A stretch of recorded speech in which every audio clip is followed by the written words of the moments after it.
then the powers in me could maybe destroy them. And wait, were these powers out of your control? Yes, they're out of my control. Really? Yeah. So I didn't have, You show up and things just happen. and just happened. Give us examples like, because in your book, you were saying something about you looked at someone and they fell over and they And died.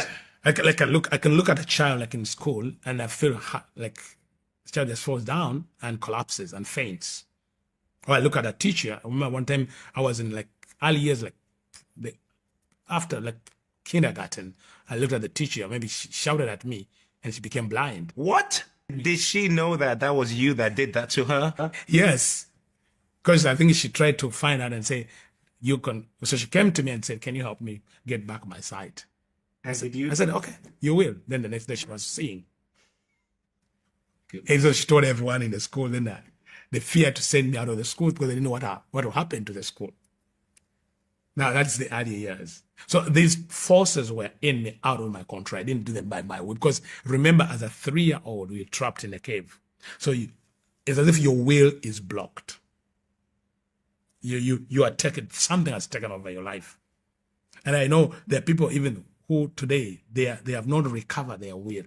If they were involved in the occult, in witchcraft, in abuse, in all these, they may have been trapped. That's why they need inner healing. They need deliverance. They need now someone to walk them the journey of healing. You know, people can hear the gospel, but there must be a ministry that facilitates the healing of the soul, especially the people that were trapped, especially in childhood. There's what they call the sexual abuse, the ritual sexual abuse. And because when I was there, most of these businessmen, the musicians, the celebrities could come for powers. And the way to get the powers, say, go and find a young child, a virgin, and rape her, sexually rape her, maybe 7. Like they're going to have a show.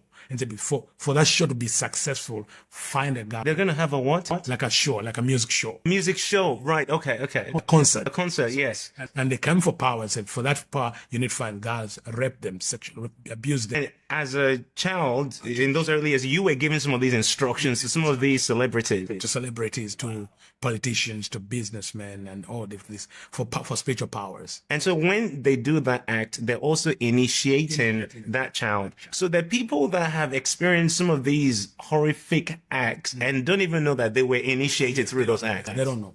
They found that part of them was robbed and taken away. And some of them, like this, for example, let me give an example. A musician, a celebrity, who gathers young girls around himself to use them every time before he goes for a concert. So those girls, they have been initiated. And then they go to their friends in schools and initiate also their friends and maybe relatives, like their brothers, their sisters, and expose them to the powers of darkness. What are fruits that we see in the life of a person that helps us to know that there's been an initiation? Isolation, rebellion, addiction, anger. Is normally any manifestation of actual witchcraft activities in their lives? Yeah. Known or unknown to them, maybe consciously or subconsciously? Known or unknown, because some of them, they receive what they call guardians. A voice takes over their lives, and they have like a multiple personality. Multiple personalities. It's like another person. You see like young people who like suddenly they call themselves someone else. Say, I'm so and so. And you can discover that now another being is in charge of this person. So that is the initiation of what is being done. But we go back to the story. Let's go back to so back to the time. You're 9 years old now. Yeah. And you've been promoted after you did all the bad stuff you did. And so what happens after you're 9? So, your mom is trying to find people to help you. The way it takes me to help, I destroy them. You know, and I'm wondering why. Because if I was in the same kingdom like them, why was I destroying them? And what was that which was destroying them? Was it the enemy destroying the enemy, or it was God destroying the enemy? And you are not doing this consciously. Not consciously. So even today I'm saying, why was that? Was the Lord involved in my life, or was something else? So when I was 12. That's when the story I said about Your mom taking you to Tanzania, somewhere in Tanzania, to a witch that was going to break the covenant, the marriage covenant that your mom believed was what's controlling you because you wanted to be a normal child. So on your way to that witch is when she told you the story of your birth. So Okay. on my way to there, so she told me the story of how I was conceived, what happened in conception. To her, like, maybe she was trying to convince me to say, please, let's seek help. And I could see she was begging. A lot of things happened during that journey. I could stir up the ocean, then different things. Then she could beg, please don't, please don't. So we traveled to this place in Pemba. When we arrived there, I tried to attack that man as a child. And the man begged. I remember he took me and said, yeah, man, I am old. I've finished my work. Don't waste your power on me. So like he begged and I did not attack him. And she told my mother, she said, woman, no witchcraft, no diviner, no witch can help this boy. If you need him to be helped, take him. That man was called Sultan. He was a Muslim. Said, take him to the church. Wow. And that's a witch. Tell my mother, take him to the church. No one can help him. And my mother said, no, you know what? And the man told my mother, now let me show you that no one can help him. So he built a hut.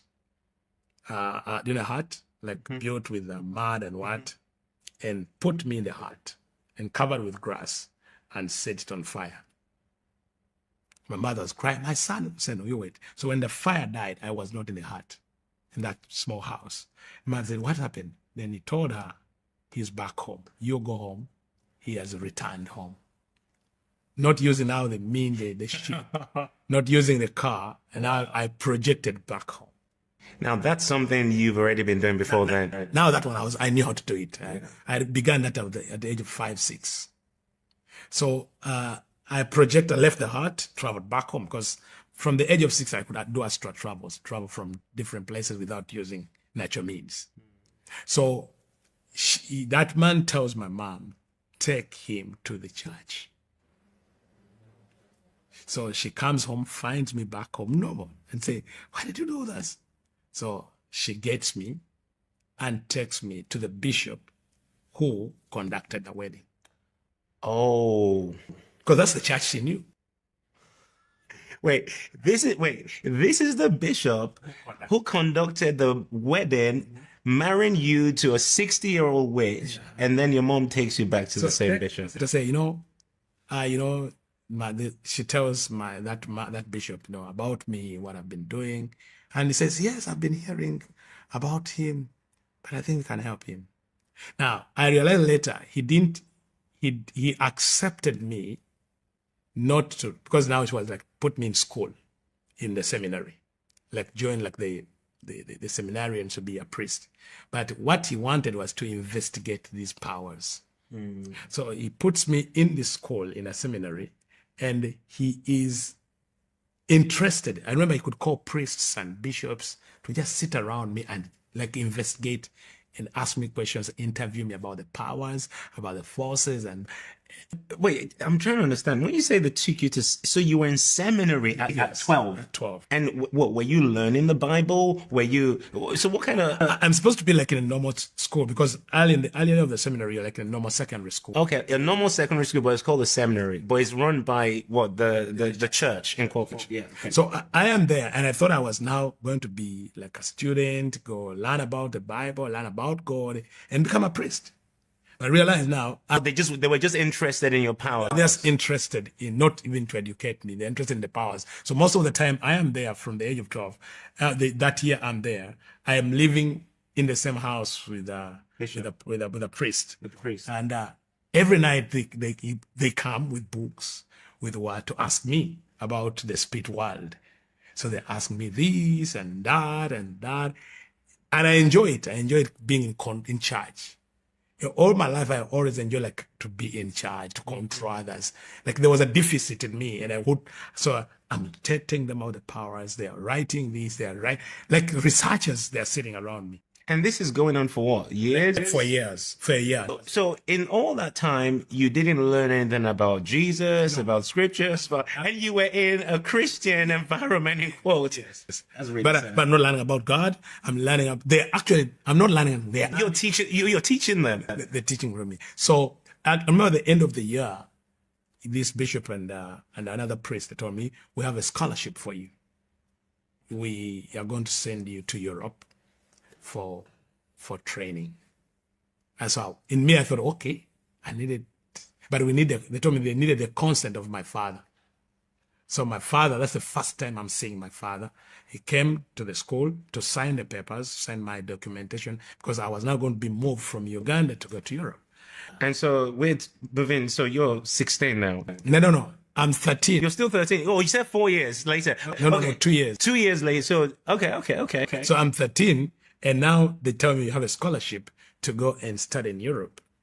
Now, for the sake of the sensitivity of this, I may not mention where. Where. But Can you tell us the country? I was in Italy. Italy, okay. In Italy. So I'm sent to Italy for at 13. At 13. Okay. And I'm going without my mother. I'm going alone with a group of priests. I remember the 2 priests had come from Italy. They were sent from Italy to come and investigate, interview me, and make a recommendation. So they asked me about the spirit world, about these, about powers, about systems. And they're like, wow, how did you know all this? You've never gone to school. You've never gone to a theology or to any university, but you know all the things about the spirit realm, about history, about what. How? So they say, oh, we need to go with you. So they carried me. Now I leave. This is the priest that came from Italy to investigate first, and then they took you with them. I go with them, and they come, they pick me up. We go through Rwanda. They picked another girl there. I don't know why, who had also strange powers. So we fly from Rwanda now we go through France. We stay there for some time. And that's when I discovered that now I have been being moved from the African witchcraft, the crude witchcraft. Now I'm being initiated into the occult. Okay, because you said that in the beginning that there's a difference between witchcraft and the occult. Can you just give us a basic definition of what's the difference? The occult is a system. Actually, it's Satanism, the alliance of those that subscribe to Satan. Most witchcraft is about people's traditions and cultures, the things they do and what they learn. But now this one is literally the worship of Satan as a figure. There, in witchcraft, it's about the spirits and the powers. But now then it's like a system, a religion. So when I went there, I'm put in a religious house where what happened there is the worst experience I went through. Because to break my will a second time, I have to be exposed to death and sexual abuse. So I am trained in the occult, but for the 5 years from 13 to 17, 18, almost every day I am molested and sexual abused. Okay, this part you didn't share in the 2017 testimony I heard. What? So by men, by priests. So they have to do that on me. I've written this in my book. That's the most, because they want to pluck out every aspect of me and then use Wait, you're saying every day? Almost every day for 5 years. So you during the day, you are like what they call the altar boys. You are like you put on the And this is in a religious Christian, in quotes, environment. So during the day, you are like a trainee being trained to be a priest. So you put on the gown, you attend mass, you do all this. Now, when you go back to the house, what you call the brother's house, you are molested as a boy.